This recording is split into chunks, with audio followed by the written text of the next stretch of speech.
여러분들도 솔로몬의 영화보다 믿음의 축복을 더 원하시길 바랍니다. 좋은 찬송 감사드립니다. 오늘은 언제 그런 일이라는 제목으로 마태복음 25장의 말씀을 함께 나누겠습니다. 이 마태복음 25장의 말씀을 읽으면 왠지 마음이 좀 무거워지는 그런 기분을 항상 느끼게 됩니다. 그냥 단순히 무거워지는 정도가 아니라 어느 때는 이 말씀이 되게 부담스럽고 또 어느 때는 좀 두렵기도 하고 좀 당황스럽습니다. 왜냐하면 이 말씀은 지금 마지막 예수님이 심판의 주로 재판을 하시면서 지옥에 들어갈 자들과 천국에 들어갈 자들이 나뉘어지는 최후의 심판의 자리입니다. 이거는 회개할 기회가 주어지는 자리가 아닙니다. 그 전까지는 회개할 기회가 주어질 수 있지만 이때는 없습니다. 이걸로 그냥 끝납니다. 그러다 보니까 이 말씀이 아주 레디컬하고 또 너무나 드라마틱하기 때문에 또 우리가 생각하는 어떠한 그러한 교리적인 또 신학적인 어떤 그런 내용과는 조금 동떨어진 그러한 말씀이기 때문에 우리는 조금 더 혼란스럽습니다. 왜냐하면 예수님께서 마지막 양과 염소로 나뉘는 이런 심판을 하실 때에 양으로 염소로 판단을 받는 사람들이 의아해합니다. 내가 왜 양이지? 내가 왜 염소지? 예수님의 이 판단에 대해서 적극적으로 동의를 하지 않은 그런 가운데서도 천국을 가야 하고 지옥에 떨어져야 하는 이러한 갈등이 이 맨 마지막에 심판의 자리에 있기 때문에 우리가 이것을 읽으면서 좀 불편한 마음이 듭니다. 오늘 본문에 있는 대로 예수님께서 언젠가 약속하신 대로 영광의 왕으로 이 땅에 다시 오실 것입니다. 모든 천사들과 더불어서 영광의 보좌에 앉으신다라고 하니 얼마나 황홀하고 얼마나 아름답고 빛나는 그러한 위대한 위엄 있는 그러한 모습이겠습니까? 그리고 심판을 하시는데 모든 민족들을 심판하시는데 양과 염소로 양은 오른쪽에 염소는 왼쪽에 목자가 하는 것처럼 그렇게 하시겠다라고 말씀하십니다. 모든 민족을 불러서 심판을 하는데 심판의 결과는 오직 두 민족입니다. 하나는 천국에 들어가는 민족, 하나는 지옥에 떨어지는 민족으로 나누어집니다. 이게 아주 흥미롭죠. 모든 민족, 이 세상의 모든 민족이라 그러면 얼마나 많겠습니까? 흑인, 백인, 황인, 얼굴 색으로만이 아니라 언어적으로도 또 부족적인 그 모든 다양성, 문화나 그 모든 것들이 얼마나 많은 에스니시티가 있습니까? 그런데 그들이 다 예수님 앞에 모여도 맨 마지막에 결정되는 건 천국에 들어가는 자와 지옥에 떨어질 자로 단순하게 나누어진다는 데 대해서 우리가 조금 놀라게 됩니다. 예수님께서도 이미 이것에 대해서 좁은 문과 넓은 문, 좁은 길과 넓은 길이라는 두 개의 인생의 길에 대해서 말씀을 하신 것을 우리가 기억을 합니다. 이제 예수님의 오른편에 있을 양들은 축복을 받은 자들로 하나님의 나라를 상속을 받게 되고 왼편에 있는 염소들은 마귀를 위하여 예배해 놓은 영원한 불 속에 떨어질 사람들입니다. 여기서 궁금한 건 이제 예수님 앞에 이렇게 한 사람 한 사람씩 쭉 줄을 서서 오게 될 텐데 이 사람들이 예수님 앞에 서기 전에 나는 양이지, 나는 염소인가? 이런 생각을 가지고 서지 않을까? 그렇죠? 근데 나는 양이지라고 왔는데 너는 염소. 그러면 얼마나 놀랐을까? 또 나는 염소지라고 왔는데 너는 양. 그러면 또 얼마나 놀랄까? 어떤 사람은 아예 나는 양인지 염소인지 나도 나를 모르겠어. 그러고 앞에 설 수도 있겠죠. 여러분들은 어떤 것 같아요? 줄을 쭉 예수님 앞에 서 있는데 양 쪽인 것 같아요? 염소 쪽인 것 같으세요? 대답하기가 어려우시면 양소라고 하면 됩니다. 그런 중간이 있었으면 얼마나 좋겠습니까마는, 양소는 없고 양이면 양, 염소는 염소 이렇게 나뉘어집니다. 아주 숨막히는 순간이 아닐 수가 없습니다. 이렇게 숨막히는 영원한 생명과 영원한 지옥이 나뉘어지는 이 결정적인 심판의 기준이, 그것을 판단하는 기준이 얼마나 많이 있습니까? 단 하나입니까? 단 하나밖에 없어요. 뭐예요? 선행을 했느냐, 선행을 하지 않았느냐, 그것 하나를 가지고 what you did, 네가 살면서 무엇을 했느냐를 가지고 결정을 나리는 것입니다. 여기에서 무슨 대단한 조직신학이 나오는 것도 아니에요. 여기서 무슨 우리가 달달 외워야 할 교리가 나오는 것도 아니에요. 아주 간단해요. 선한 착한 행동을 했느냐? 그럼 너는 양. 안 했니? 너는 염소. 이렇게 나누는 것입니다. 그러면서 선한 행실의 example로 특별히 굉장히 힘들고 어려운, 필요가 절실한 사람들 6가지의 케이스를 예수님께서 예를 들어서 설명을 하십니다. 줄인 자, 배고픈 자, 목마른 자, 헐벗은 자, 나그네, 병든 자, 옥에 갇힌 자, 이 사람들이 지극히 작은 자라는 것입니다. 이 세상에 정말 가장 연약하고 사람들이 보기 싫어하는, 그러한, 저렇게 되고 싶지 않은 그러한 사람들의 모습입니다. 그들을 도와준 사람은 선행을 했기 때문에 천국에 들어가고, 그들을 도와주지 않으면, 선행을 하지 않았기 때문에 지옥에 들어간다라고 말하는 것입니다. 여러분은 그런 사람들을 보면 도와주고 싶습니까? 안 도와주고 싶습니까? 도와주고 싶은 것이 인지상정입니다. 그렇죠? 사람의 마음속에는 아무리 우리가 아담의 죄성으로 더럽혀졌다고 해도 조금은 측은지심이 남아있지요. 그렇죠?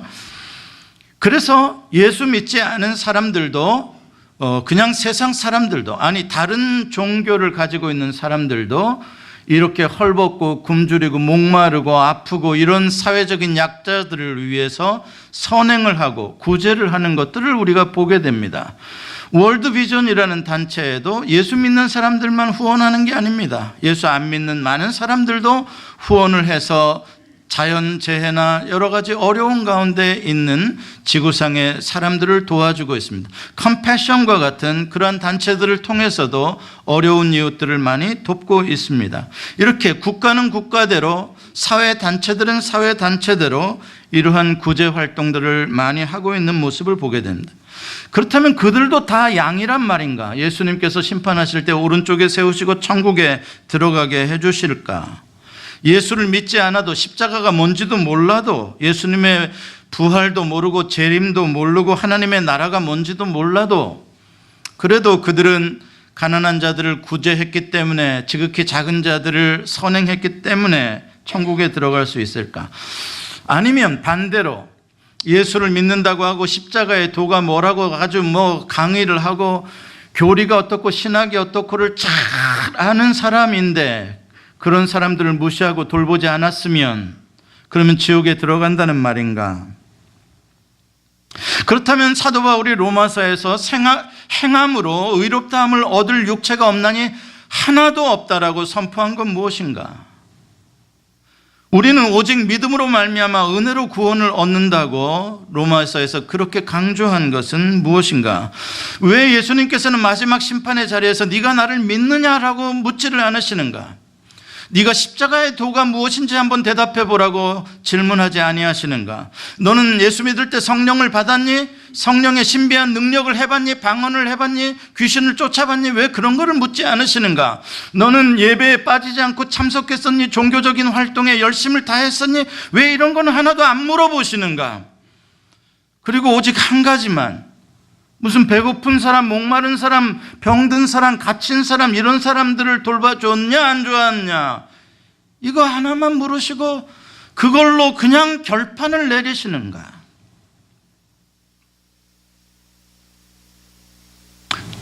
일상에 너무나 사소한 일들일 수 있는 건데, 우리의 삶에 수없이 그런 일들이 스치고 지나갈 수 있는 일들인데 그런 것들이 그렇게 내가 천국에 들어가느냐 지옥에 들어가느냐를 결정할 만큼 중요한 순간들이었단 말인가. 그래서 오늘 본문을 이해하기가 그렇게 쉽지는 않아요. 그래서 본문을 이해하려면 우리가 예수 그리스도께서 처음부터 어떻게 말씀하셨는지, 예수님의 이 땅에서의 처음 선포하신 설교와 예수님께서 이 땅에 사셨던 모습들을 우리가 봐야 해요. 왜냐하면 지금 오늘 우리가 읽은 이 본문은 맨 마지막에 심판의 날에 하시는 말씀이거든요. 그렇다면 과연 예수님께서 처음부터 하신 말과 지금 이 마지막 심판의 장면이 어떻게 연관되어져 있는지를 우리가 보면 해석이 조금 가능합니다. 누가복음 4장에 보면 예수님께서 갈릴리 회당에서 두루마리 책을 주어서 예수님이 읽게 되는데 특별히 이사야 61장을 펴서 읽으셨다라고 말씀합니다. 그 내용은 이런 말씀입니다. 주의 성령이 내게 임하셨으니 이는 가난한 자에게 복음을 전하게 하시려고 내게 기름을 부으시고 나를 보내사 포로된 자에게 자유를, 눈먼 자에게 다시 보게 함을 전파하며 눌린 자를 자유롭게 하고 주의 은혜를 전파하게 하려 하심이라. 신학자들은 이 갈릴리 회당에서의 예수님의 이 말씀이 왕으로서의 취임 선언이다 이렇게 말합니다. 예수님이 이 땅의 메시아로서 예언된 인자 왕으로서 이 땅에 오셔서 어떠한 통치를 하실 것인지, 어떠한 사역을 하실 것인지, 예수님께서 이 땅에 어떠한 서비스를 해 주실 것인지에 대해서 미션 스테이트먼을 하셨다 이렇게 이야기를 합니다. 예수님의 이 사명 선언문에서 나온 대상들이 누굽니까? 예수님이 언급하신 구체적인 사람들이 누구입니까? 제일 먼저 가난한 자가 나옵니다. 그 다음에 포로된 자가 나옵니다. 그 다음에 눈먼 자가 나오고 눌린 자가 나옵니다. 예수님은 이 땅에 오셔서 처음 사역을 시작할 때부터 예수님의 관심과 초점이 가난한 자, 포로된 자, 눈먼 자, 눌린 자, 흑암에 앉은 백성들, 절망 가운데 있는 자들에게 관심을 가지시고 그들에게 생명의 빛을 비추시기를 원하셨구나. 그런 사람들을 구원하시기 위하여 오신 메시아였구나 라는 것을 우리에게 말씀해 주고 있습니다. 누가복음 말고 오늘 본문이 기록된 마태복음에도 보면 마태복음에 처음 예수님께서 이 땅에 오셔서 하신 설교가 산상수훈인데 마태복음 5장 1절부터 이제 나오는 것입니다. 그렇게 5장, 6장, 7장에 예수님의 첫 번째 설교가 나옵니다. 설교의 주제는 하나님의 나라가 이 땅에 임했고 너희들을 하나님의 나라로 초대하겠고 이제 너희들이 하나님의 나라의 백성이 되었으면 하나님 나라의 법을 지키면서 살도록 하라. 이게 예수님의 산상수훈의 주제입니다. 그러면 어떤 사람에게 하나님의 나라가 임했다라고 선포하는가? 여러분들이 잘 아는 구절들이 나옵니다. 심령이 가난한 자는 복이 있나니 천국이 그들의 것이며 애통하는 자는 복이 있나니 온유한 자는 복이 있나니 의에 줄이고 목마른 자는 복이 있나니 긍휼히 여기는 자는 복이 있나니 마음이 청결한 자는 복이 있나니 화평하게 하는 자 의를 위하여 박해를 받은 자는 복이 있나니 천국이 그들의 것입니다. 예수님께서 말씀하시는 이 팔복의 대상들이 무엇입니까? 이 세상에서 부귀 영화를 누리고 권세를 가진 사람들에게 천국을 선포하는 게 아닙니다.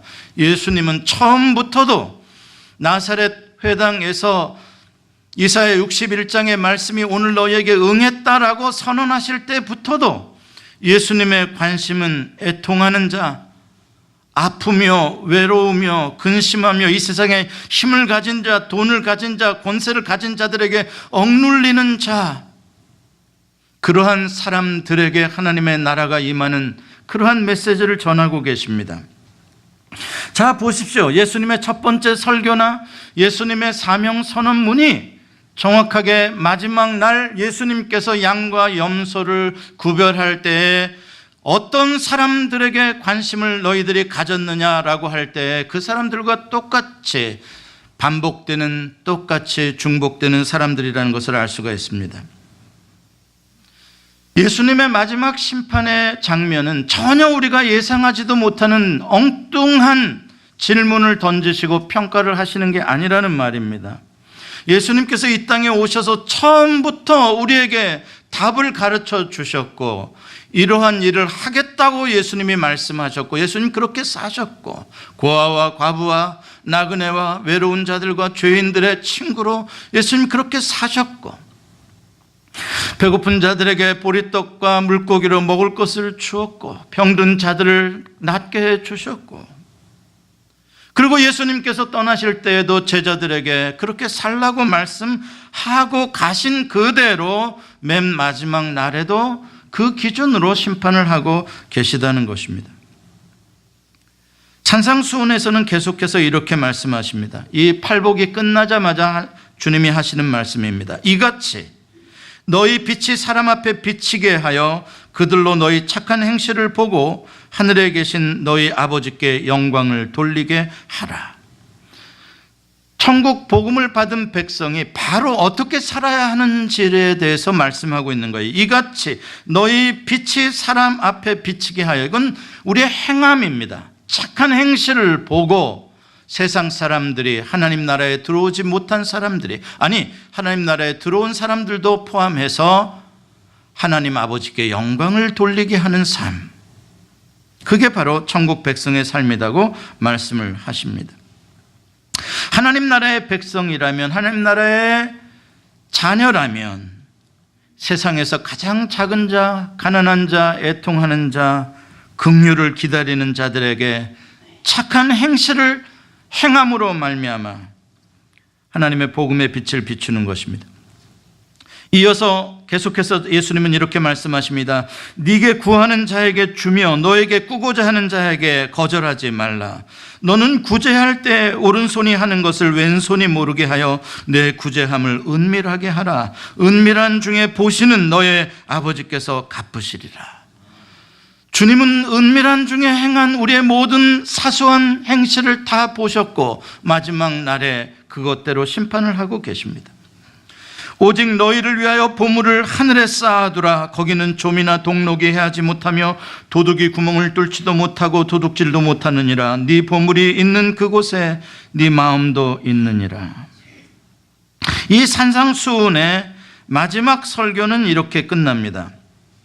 좁은 문으로 들어가라. 이름으로 그들의 열매로 그들을 알리라. 나더러 주여 주여 하는 자마다 다 천국에 들어갈 것이 아니요 다만 하늘에 계신 내 아버지의 뜻대로 행하는 자라야 들어가리라. 그날에 많은 사람이 나더러 이르되 주여 주여 우리가 주의 이름으로 귀신을 쫓아내며 주의 이름으로 많은 권능을 행하지 아니하였나이까 하리니 그때에 내가 그들에게 밝히 말하되 내가 너희를 도무지 알지 못하니 불법을 행하는 자들아 내게서 떠나가라 하리라. 이게 예수님의 산상수훈의 마지막 결론의 말씀입니다. 마지막 그 사람이 영원한 하나님의 나라를 상속받을 사람인지 아닌지에 대한 결정은 그 사람이 하나님의 법대로 살았느냐 불법을 행했느냐로 판단하시겠다라고 미리 말씀해 놓으셨고, 오늘 본문에서는 이 말씀대로 마지막에 그렇게 재판을 하고 계시는 것입니다. 우리는 여기서 좀 더 신학적인 질문을 던지게 됩니다. 그렇다면 행함으로 구원을 얻는다는 말이냐? 믿음은 뭐냐?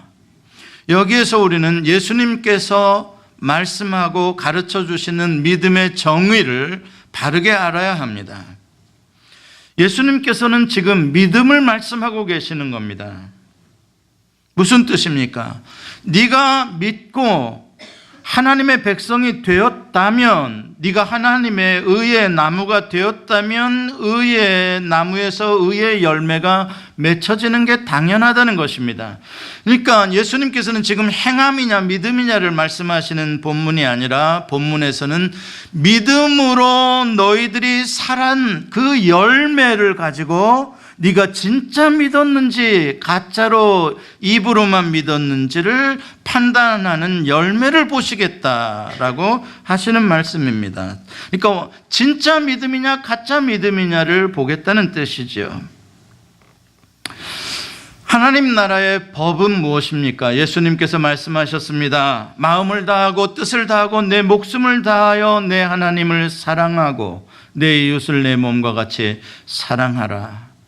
무슨 뜻입니까? 네가 진짜 하나님의 백성이라면, 믿는 사람이라면 하나님을 사랑할 것이다. 왜? 하나님은 사랑이시기 때문에 예수 그리스도를 믿는 순간 사랑의 십자가의 그 피 묻은 복음이, 사랑의 DNA가 우리 안에 찍혔기 때문에, 심어졌기 때문에 내 마음에서 하나님을 사랑하게 될 거다. 하나님을 사랑하는 자는 하나님의 마음에 관심이 있는 그러한 사람들도 사랑하게 된다는 것이죠. 그래서 하나님에 대한 사랑은 형제에 대한 사랑의 열매로 표현이 된다라는 것을 주님이 지금 말씀하고 계시는 것입니다.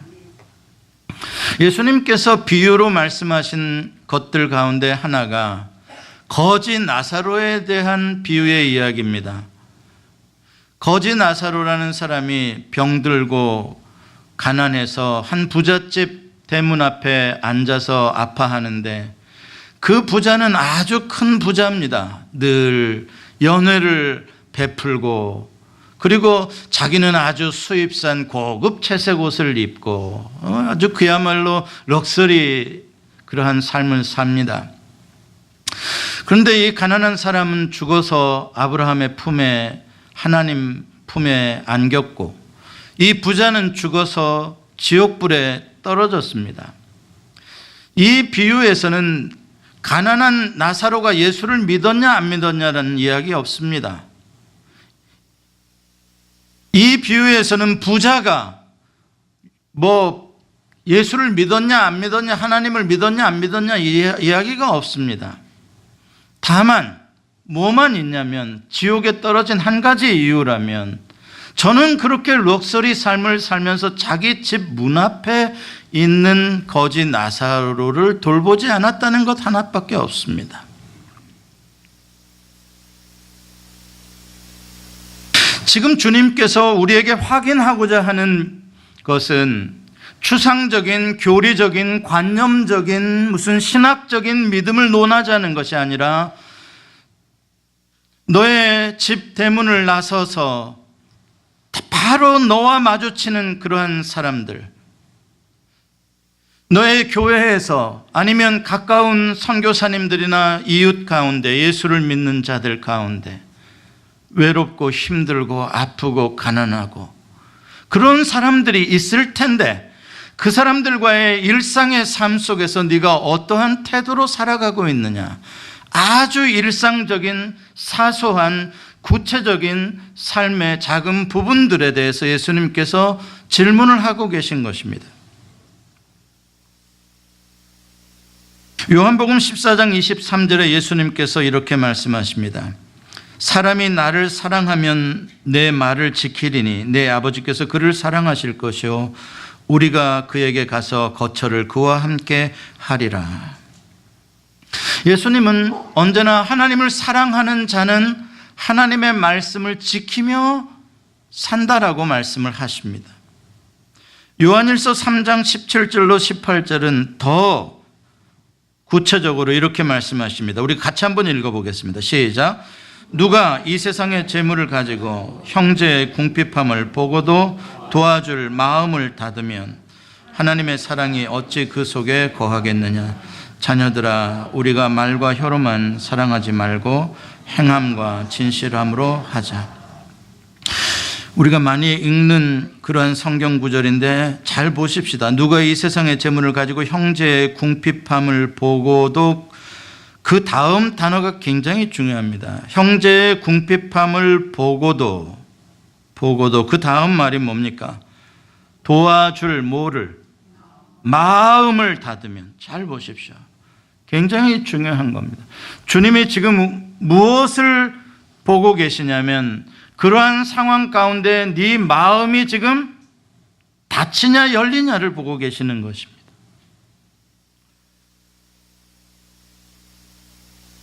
예수님은 오늘 본문을 통해서 우리들의 무슨 단순한 행동들이 중요하다라는 것을 말씀하는 것이 아닙니다.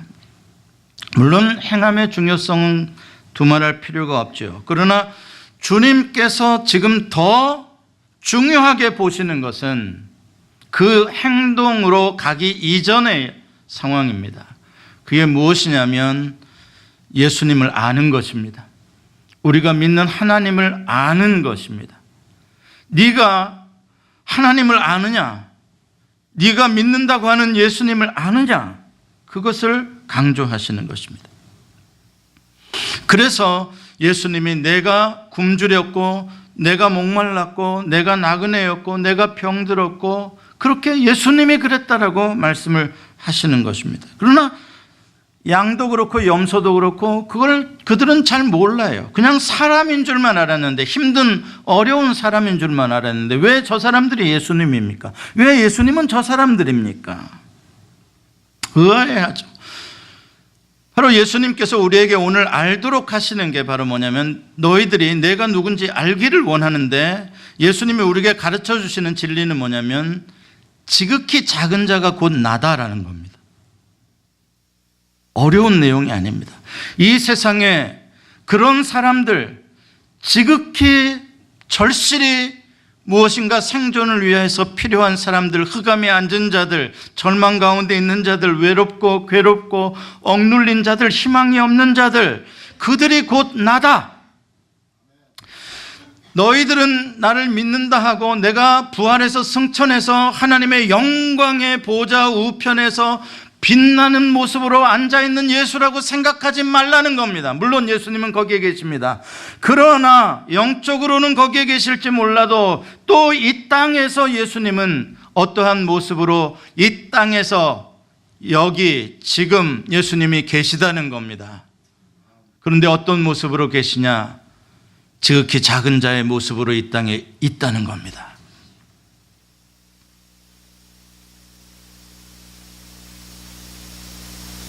이게 우리들을 좀 당황하게 만드는 것입니다. 양도 그것을 잘 몰랐고 염소도 그것을 잘 모르고 마지막 심판대 앞에 서게 되었습니다. 지금도 예수님의 종말을 다시 오심을 기다리는 많은 사람들 보면, 영광의 왕으로 구름 타시고 오실 예수 그리스도, 그래서 우리가 영광스러운 모습으로 휴거될 예수님의 신부, 막 이러한 환상에, 이러한 영광스러운 모습에 빠져 있습니다.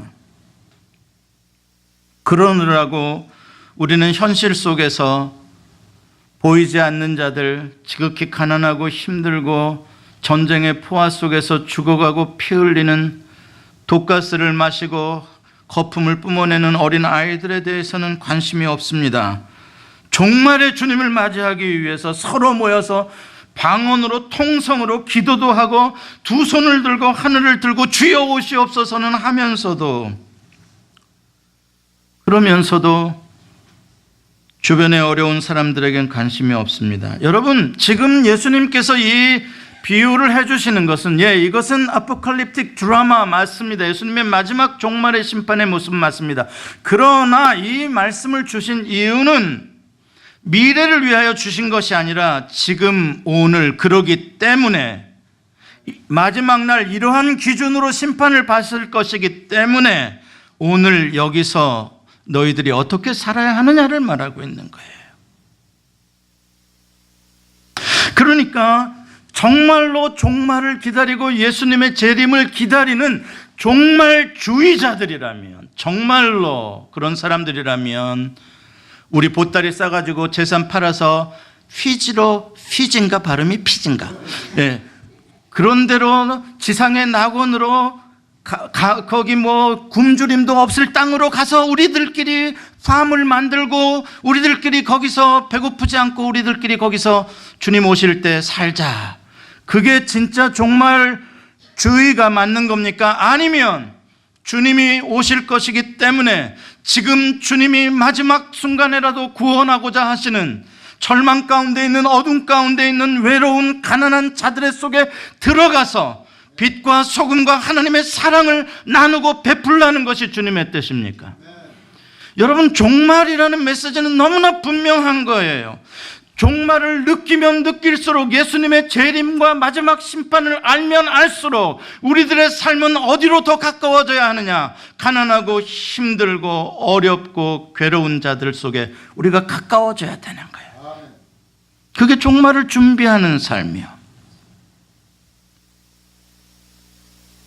그런데 본문에서 참 아이러니한 건, 아까도 말씀드린 대로 예수님이 그러한 힘들고 어려운 사람들과 동일하게 그들 가운데 또 그들이 되셔서 계시다는 사실을 양도 잘 모르고 염소도 몰랐다는 겁니다. 지극히 작은 자가 예수님이라는 걸 몰랐다는 거예요. 이제 우리는 압니까 모릅니까? 이 사람들은 몰랐을지 몰라도 우리는 우리도 그때 가서 나도 몰랐어요 그러면 매 2배로 맞습니다. 내가 그래서 미리 말해줬잖아 그러잖아요 예수님께서. 예? 근데 그들은 몰랐어요. 그들은 몰랐어요. 무슨 뜻입니까? 왜 양은 그들이 예수님인지도 몰랐고 그게 예수님에게 하는 선행인지도 몰랐는데 그렇게 선행을 했다는 말인가요? 그냥 다시 말하면 자기네들이 선행한 것을 기억을 못해요. 양들은요. 내가 그렇게 살았나? 주님 잘못 보신 거 아니에요? 나 잘못 산 것도 많은데 어떻게 나를 그렇게 봐주세요? 그럼 무슨 뜻이겠어요? 안 한 것을 했다고 주님이 말씀하시겠습니까? 그건 아니죠. 그렇다면 무슨 말입니까? 이 양들은 말이에요, 자기네들이 선행을 해놓고도 오른손이 한 일을 왼손이 모르듯이 자기 자신이 기억 못해요. 왜? 그냥 그게 자기의 라이프 스타일이고 그게 무의식 가운데 저절로 우러나와서 그냥 한 거기 때문에 나 오늘 선행해야지, 일기장에 써야지, 요거는 기억을 해요. 그러나 그냥 한 거를 어떻게 다 그걸 기억을 합니까? 기억 못해요. 그냥 그렇게 산 거예요. 그냥 그런 마음을 가진 거예요. 저는 여기서 놀라운 게 이 하트예요. 이 마음입니다. 우리가 선행을 하려고, 이웃을 사랑하려고 의지적으로, 의식적으로 무엇인가 작동해야 되고 힘을, 도를 닦아야 되고 하는 것 말고요, 그냥 내가 생각하는 게 그렇게 어렵고 힘든 자들의 생각하고, 내가 기도하는 가운데 그들이 내 기도의 제목이고, 누군가가 내 주변에 그런 사람들이 있다 그러면 내가 마음이 아프고 어찌하면 도울까를 생각하고, 그냥 자연스러운 거예요. 이게 뭐 그렇게 예수 믿는 사람이니까 예수 믿는답게 이런 거 의식하지 않고요, 그냥 그렇게 되는 거예요. 그런 마음을 갖는 거예요. 그렇습니다. 양들은 이걸 평상시에 꼭 해야 할 하나님의 사랑의 법이기 때문에 내가 지켜야지라고 한 것이 아닙니다. 그냥 저절로 그렇게 산 겁니다. 저절로 그렇게 산 겁니다. 그렇게 하는 게 기쁘고 그렇게 사는 게 그냥 행복해서 그렇게 하는 겁니다. 이게 믿음이고 이게 하나님의 은혜로 구원을 얻는다는 겁니다. 그럼 그 사람은 태어나면서부터 그 사람은 아담의 후손이 아닌가요? 태어나면서 아담의 후손 맞아요. 죄성을 가지고 이기적이고 나만 알고, 다 맞아요. 우리 모두에게 있는 그러한 죄성들이에요. 그러나 그 사람이 다른 건 뭐냐면 예수 그리스도를 믿는 순간에 예수님의 그 아름다우신 거룩하신 성품이 동시에 우리의 영혼에 심겨졌다는 거예요. 여러분, 그게 절대 작은 게 아닙니다. 우리가 칭의라는 게 무슨 추상적인 게 아니에요. 실제적으로 우리의 하트에 하나님의 거룩하신 하트가 접붙여지는 것입니다. DNA가 심겨지는 것이요. 그래서 그것이 나로 하여금 예수의 하트를, 예수님의 그 긍휼을 닮은 사람으로 만들어 가시는 거예요. 이것은 아주 내추럴한 growing process예요. 여러분, 아이들에게, DNA를 가지고 있는 아이들에게, 여러분 자녀들에게 너 이러한 아빠를 닮은 모습으로 너 이렇게 아빠처럼 커야 된다라고 이렇게 하면 아빠처럼 되는 거야 라고 리스트 가르쳐 줍니까? 아니면 냅둬도 어쩌면 지혜비랑 똑같습니까? 희한하죠. 네, 걔가 노력합니까? 내가 이렇게 해서 훌륭한 사람이 돼야지라고 하는 겁니까? 아니요. 그냥 그 안에 아빠의 그 생명력 DNA가 자라나서 자기도 모르게 하는 짓이 아빠가 하는 짓하고 거의 비슷하게 합니다. 물론 좋은 것만 하기를 바랍니다. 이게 믿음이라는 거예요. 믿음이라는 건 내 의지로, 아담의 죄성인데 이 내 의지로 이 아담의 죄성을 노력하고 돌을 닦고 그래가지고 좀 인격을 좀 수양해 보겠다는 게 아니에요. 그걸로는 안 돼요. 내 안에 예수님의 생명의 DNA가 들어왔기 때문에 그것이 성령의 탄식하심으로, 기도하심으로, 역사하심으로, 하나님의 은혜로, 오늘 듣는 이러한 하나님의 말씀으로 말미암아 이러한 삶으로 말미암아 나도 모르는 사이에 어느덧 큰 바위 얼굴이 되어져 가는 거고 어느덧 예수를 닮은 사람이 되어져 가는 거예요. 내 마음이 어느덧 예수님하고 비슷해져 가는 거예요. 세상의 사람들도요, 그냥 유교적인 공자의 도만 닦아도요, 나이가 70이면 그냥 자기 종심해도 불과급이라고 이야기를 해요. 70이 종심이에요. 종심불과급. 무슨 말이에요? 내가 내 마음에 원하는 대로 행하여도 신에게 넘음도 없고 신이 보시기에 모자람도 없는 삶이 된다는 거예요. 70만 돼도 어떻게 된다네? 그만큼 인격이 수양이 되게 되면 그만큼 신의 마음에 가까워진다는 뜻이에요. 세상 사람들도 그렇게 말을 해요. 여러분, 예수 믿는 목적이 어디에 있는 것입니까? 마지막 날, 우리가 몇 살에 예수님 앞에 설지 아무도 모르지만 마지막 날 섰을 때에 나의 하트가 예수의 하트를 닮고, 그래서 예수님이 나를 보시기에 너 참 나만이 닮았구나, 너는 양이다, 이 소리 듣는 거예요. 다른 사람 비교할 거 없어요. 내가 조금 더 잘났냐 못났냐, 봉사를 좀 더 하냐 안 하냐, 그런 거 자꾸 보지 마세요. 외식적인 가식적인 종교인이 될 뿐이에요. Your heart, 여러분의 마음이에요. 여러분만 아셔요. 내가 얼마나 지금 예수를 믿었는데 말씀을 들은 지가 몇 년이며 내가 기도를 한 지가 얼만데 나는 과연 얼마나 예수의 마음을 닮아가고 있는가. 그래서 나에게서 저절로 긍휼이 나오고 자비가 나오고 사랑이 나오는가, 용서가 나오고 화평이 나오는가. 우리가 무슨 율법을 지켜서 구원을 받으려고 그러는 거 아니잖아요. 우리는 이미 구원을 받은 자잖아요.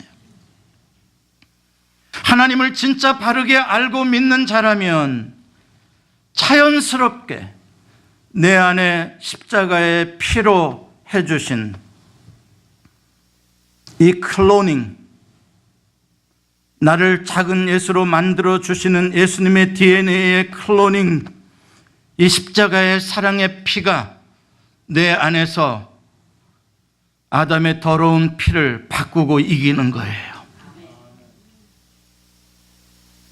현실적으로 우리가 어떻게 다 이 지구상에 있는 가난한 자들을 다 도와줄 수가 있습니까? 못합니다.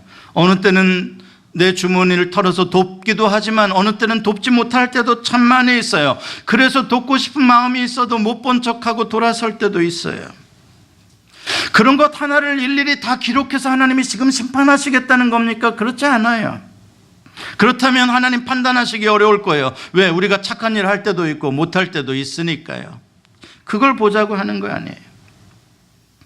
예수님께서 마지막으로 보자고 하는 건 우리들이 가지고 있는 마음의 진실성입니다.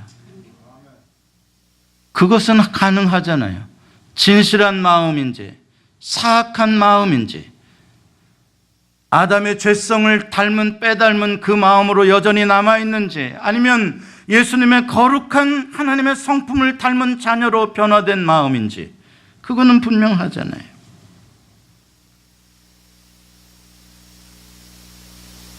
얼마나 자연스럽게 우리가 그러한 선행을 할 수가 있는가. 여러분 자신에게 한번 늘 체크업을 해보시라고요. 내 마음이 닫히는가 열리는가. 가끔 제가 헌금이나 구제 헌금이나 돈을 내라고 하는 그러한 광고나 설교를 할 때가 힘들어요. 또 돈 내라고 그러려나 보다. 또 뭐 하라고 그러려고 그러는가 보다. 이렇게 생각할까 봐요. 그리고 이제 그만 좀 돈 좀 내라고 하지. 이런 소리 들을까 봐요. 왜?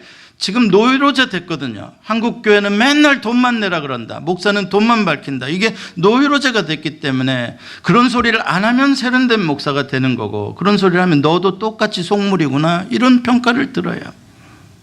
여러분, 그런데 우리 잘 생각해 보자고요. 뭔가 도와야 되고 어려운 사람들이 있다는 것을 말해주고 부담을 드리면 왜 나한테 그런 부담 주냐, 나 이민 와서 나 먹고 살기도 지금 나 진짜 너무 힘든데, 내가 목마른 자고 내가 가난한 자고 내가 나그네고 내가 헐벗은 자니까 야, 나 좀 도와라 그래봐. 좀 나보고 도와라고 좀 하지 말고. 그렇게 외치고 싶은데 또 돈 얘기하네. 또 나보고 못 내가지고 그냥 또 머리 못 들고 교회 가게 만드네. 여러분, 그렇게 받아들이지 말라는 거예요. 그런 하트 갖지 말라는 거예요. 돈이 있고 없고 그렇게 중요한 게 아니에요. 주님에게서는요. 두 랩돈만 있어도, 두 랩돈이 없어도 주님은 마음을 보신단 말이에요. 왜 내 주머니에 돈이 없다고 왜 내 마음까지 삭막해져야 됩니까? 왜 내가 이 세상에 사는 게 물질적으로 어렵다고 왜 내 마음까지 그렇게 좁아 터지게, 그렇게 폐쇄적으로 수동적으로 살아야 합니까? 돈 못 주면 내가 기도해 주면 되잖아요. 돈 못 주면 내가 손 한번 잡아주면 되잖아요. 나한테 돈이 없으면 주여, 나는 돕고 싶어도 못하는데 주님이 좀 살려주세요 하면 되잖아요. 왜 그런 마음을 안 가지려고 해요? 주님은 그 마음을 보시겠다고 하는 것입니다. 여러분, 두려워하지 마십시오. 나는 돈 없는데 왜 자꾸 그러냐라고 말하지 마세요. 중요한 건 내 마음이에요. 나는 없어도 주님, 내 마음은 주님을 닮기를 원하나이다. 주님이 아시잖아요. 나 주님 닮기를 원하나이다. 아버지의 마음이 있는 곳에 내 마음도 있기를 원하고, 아버지의 눈물이 있는 곳에 나도 눈물이 고이기를 원합니다. 그거보다 더 큰 기도의 제목이 어디 있으며 그거보다 더 큰 축복이 어디 있단 말입니까? 이게 단순히 누구를 돈을 헌금해서 돈 걷냐 안 걷냐의 문제입니까? 아니요, 이것은 단순히 돈 걷냐 안 걷냐의 문제가 아니라요, 생명이냐 죽음이냐의 본질적인 문제인 것입니다. 여러분들의 마음을 예수의 마음으로 부드럽고 아름답고 거룩하게 가꾸어 가시기를 축복합니다. 기도하시겠습니다. 하나님 아버지, 주의 마음을 주시옵소서. 하나님, 우리에겐 얼마나 피해의식이 많은지요. 내가 좀 도와야 하는 사람들을 돕지 못하면 우리는 얼마나 쉽게 나를 합리화하는지요. 내가 돕기는 누굴 돕냐, 나 좀 도와봐라 그래라, 교회가 사랑이 있으면 나를 도울 거다, 내가 어려운 걸 알 거다. 언제나 우리는 도움 받을 자의 자리에 앉아서 도움을 주지 않는다고 불평할 때가 많았습니다. 우리의 마음을, 이 궁핍한 마음을, 가난한 마음을 고쳐주시옵소서. 예수님의 마음으로, 부요한 마음으로, 사랑의 마음으로 바꾸어 주셔서 억지로가 아니라 그냥 그렇게 살아가는 것이 우리의 일상이 되고 행복이 되게 하옵소서. 예수님의 이름으로 기도합니다. 아멘.